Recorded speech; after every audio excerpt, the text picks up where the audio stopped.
Assalamualaikum warahmatullahi wabarakatuh. Nama saya Hadi Mustafa, NIM 0172410033. Dalam video kali ini saya akan mempraktekkan tugas dari mata kuliah biostatistik, yaitu tentang praktik berupa proses pengolahan dan analisis data dengan aplikasi SPSS.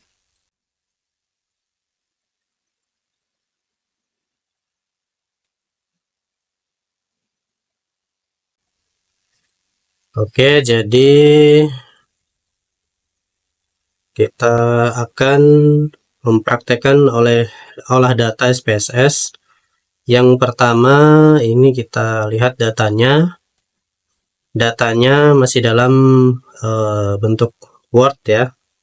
Kita pindahkan ke Excel terlebih dahulu. Nah, ini datanya.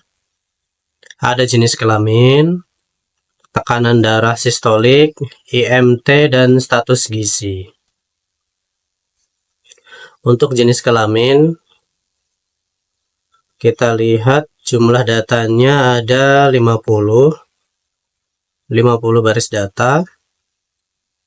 Jenis kelamin ini kita bisa lihat di sini variabel kategorinya laki-laki dan perempuan. Jadi satu itu untuk laki-laki dan dua perempuan. Oke, satu laki-laki, dua perempuan. Oke, untuk tekanan darah sistolik ini IMT-nya. Kemudian untuk status gizi, itu di sini kita lihat gemuk jika IMT lebih dari 25. Kemudian normal jika IMT berkisar dari 18,5 sampai dengan 25. Kemudian kurus jika IMT kurang dari 18,5. Jadi sini ya, kita bisa gunakan fungsi if ya, supaya otomatis 2 itu berarti normal, IMT-nya normal. Kalau 2 itu 18,5 sampai 25. Kemudian jika kurus itu berarti dia di bawah 18,5. Tapi kalau IMT-nya di atas 25 maka dinyatakan gemuk ya. Ini 29 di atas 2,5, 26 di atas 25. Oke, instruksinya tadi adalah proses input data hanya variabel sesuai dengan judul.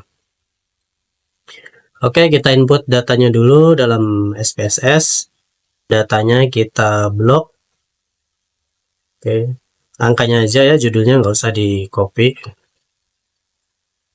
Kemudian kita copy, kita pindahkan ke dalam SPSS, kita paste sini. Kita pindahkannya di data view ya. Kalau variabel view untuk mendefinisikan variabel. Oke, kita ke variabel view dulu. Kita kasih nama jenis kelamin.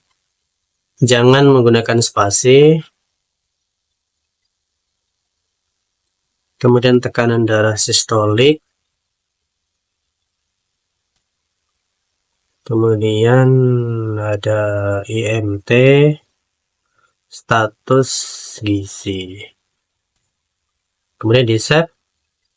Kemudian label jenis kelamin. Di sini boleh menggunakan spasi ya. Tekanan darah, IMT, ini status gizi. Nah, sekarang selanjutnya kita proses transformasi pengelompokan variabel. Kita beri label dulu jenis kelamin, di value-nya kita klik di sini. Satu itu untuk laki-laki,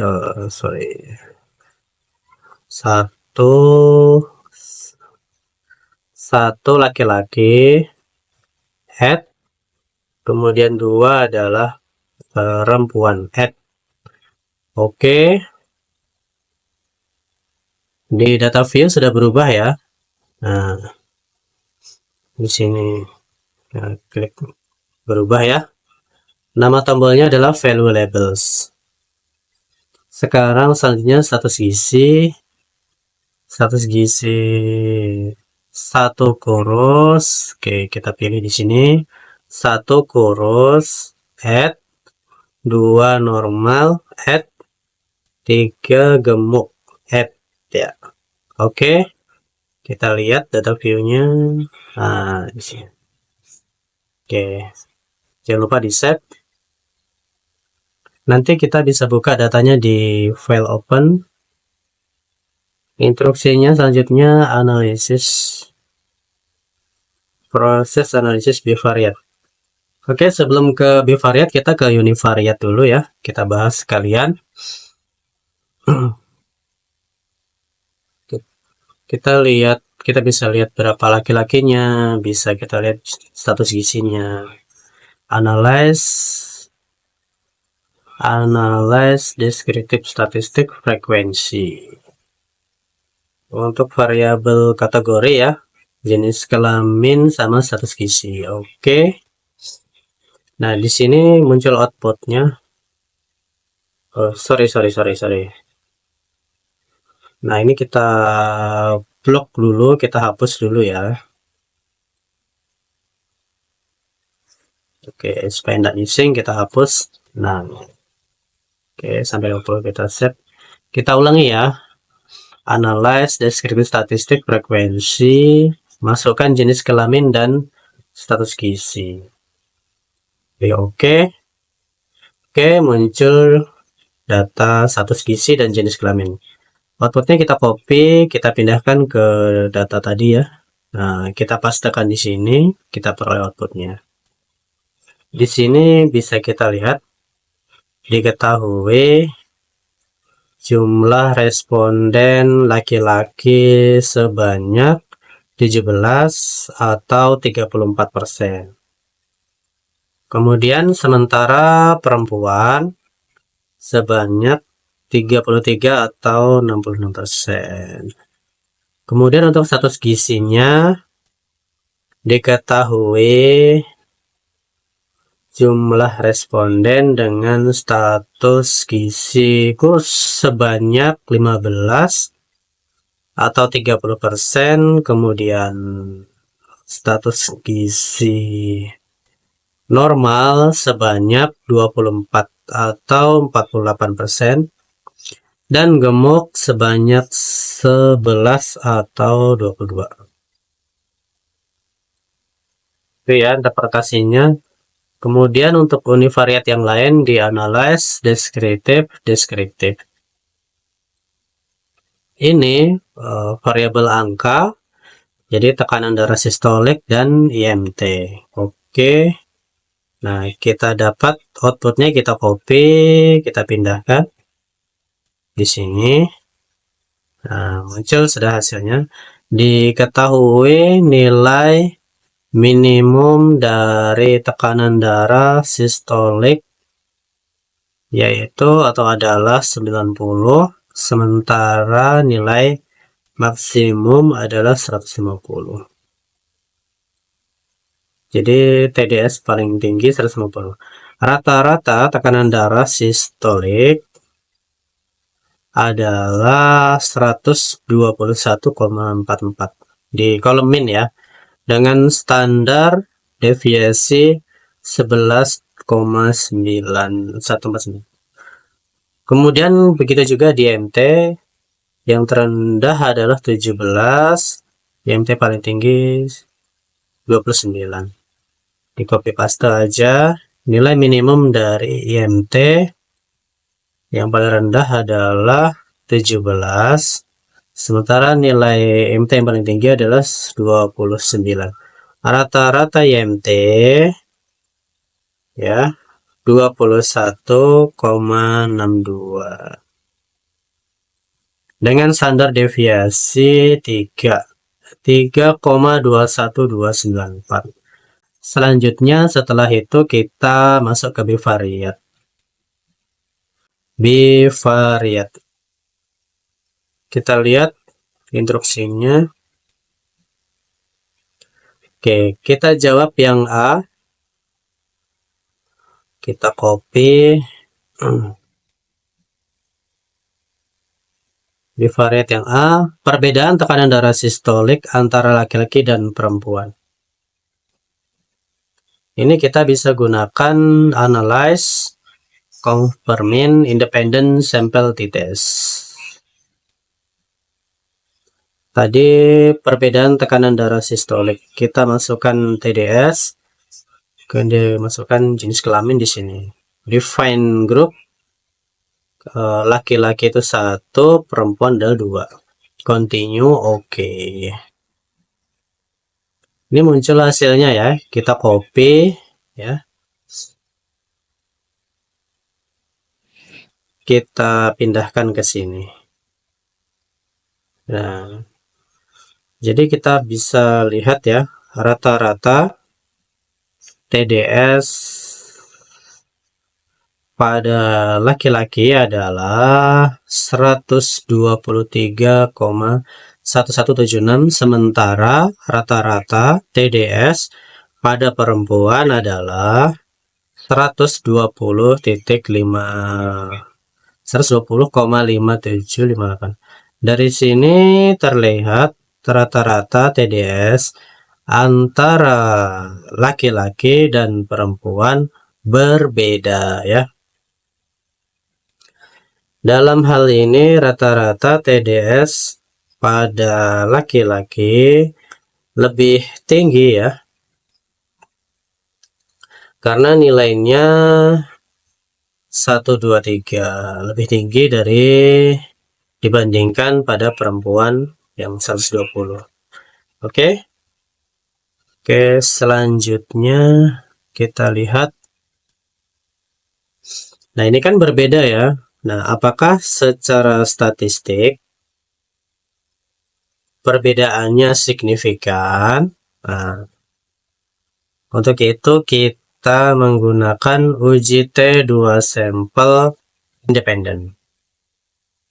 Di sini tadi udah ada hasilnya ya, tinggal kita copy, kita pastekan di sini ya. Oke.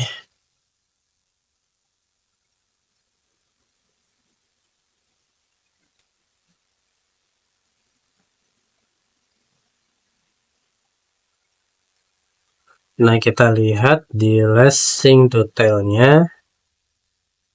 Berdasarkan hasil uji T2 sampel independen, diperoleh nilai sig to tail, nilainya adalah 0,481. Artinya ini adalah lebih dari 0,05. Maka disimpulkan tidak terdapat perbedaan tekanan darah sistolik yang signifikan antara laki-laki dan perempuan. Secara statistik perbedaannya tidak signifikan. Oke, kita jawab pertanyaan yang kedua, hubungan antara jenis kelamin dengan status gizi. Oke, yang B, hubungan antara jenis kelamin dan status gizi. Kita menggunakan uji J-square ya, untuk menguji apakah terdapat hubungan yang signifikan antara jenis kelamin dengan status gizi, maka digunakan uji J-square. Oke, kita lanjut. Analyze descriptive cross step, jenis kelamin dan status gizi.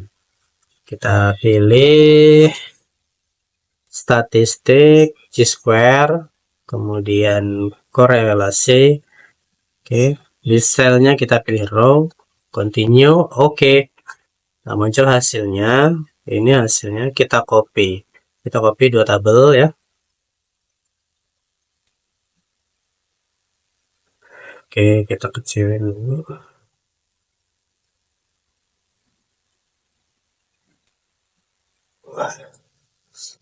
Dengan areal. Ini hasil uji J-square-nya. Berdasarkan hasil uji C-square di atas, diperoleh nilai asim sig 2-sided nilainya 0,020. Artinya kurang dari 0,05. Maka disimpulkan terdapat hubungan yang signifikan antara jenis kelamin dan status gizi. Oke, itu jawabannya ya. Kemudian selanjutnya ke proses ini sudah tadi ya. Korelasi antara indeks massa tubuh, korelasi IMT dengan tekanan darah sistolik atau TDS. Oke, kita copy pastekan di sini untuk menguji apakah terdapat korelasi yang signifikan antara IMT dan TDS, maka akan diuji menggunakan uji korelasi Pearson. Oke, caranya analyze, correlate, bivariate, korelasi antara apa tadi nih? Antara IMT dan TDS. Checklist Pearson, oke. Muncul datanya, kita pastekan di sini.